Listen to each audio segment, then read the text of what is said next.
Hi, Scott Orland with Cinema Magazine. The new film is called Little Women, and we're here with the star, Saoirse Ronan. Talk about your own relationship. Obviously, there was a novel, there have been several film incarnations, even a TV series. How familiar were you with the story? I grew up with this story, really. It wasn't...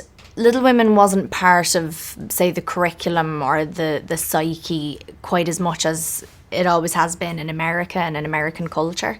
But I think through other film adaptations, definitely, of the book, they made their way over to us. And so it was just a story that was around me from a very early age. And then when I got a bit older, I read the books for the first time and revisited them when we were making our Little Women. So one of the joys of making a movie is it allows you to have an aspect of life that maybe you don't have in your regular world. And this was, you had 3 sisters. I know. I have no sisters in real life. It was brilliant.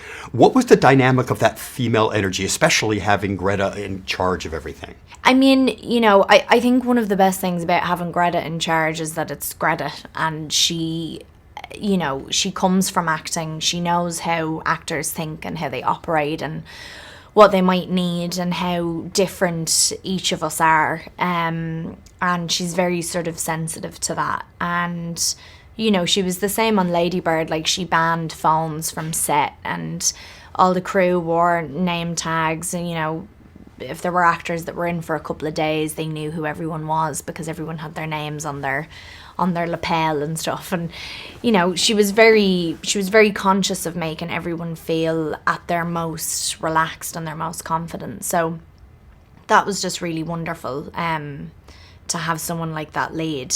But I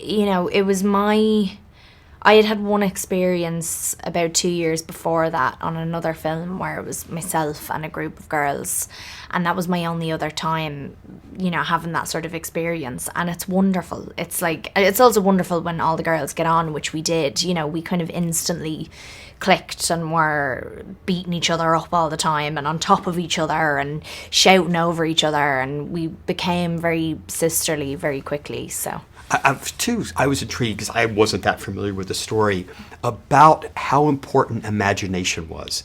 As a child, it was kind of ingrained in her, and as she got older, it allowed her to write. Yeah. So what was your own relationship to imagination as a kid?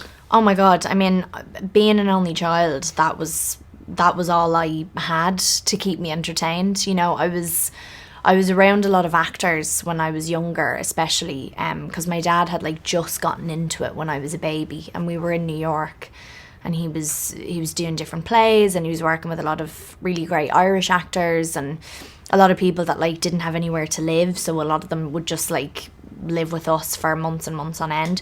So I was around a lot of grown-ups who were essentially very childlike and were sort of kids themselves.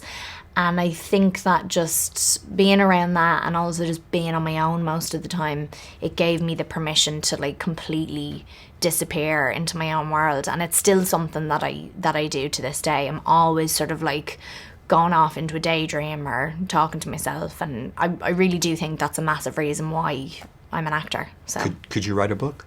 Could I write a book? No, I don't think so. Maybe a script, but not a book. Well, one day we may see if this happens. Saoirse Ronan, as always, such a pleasure. Thank This is you. Scott Orland. Until next time.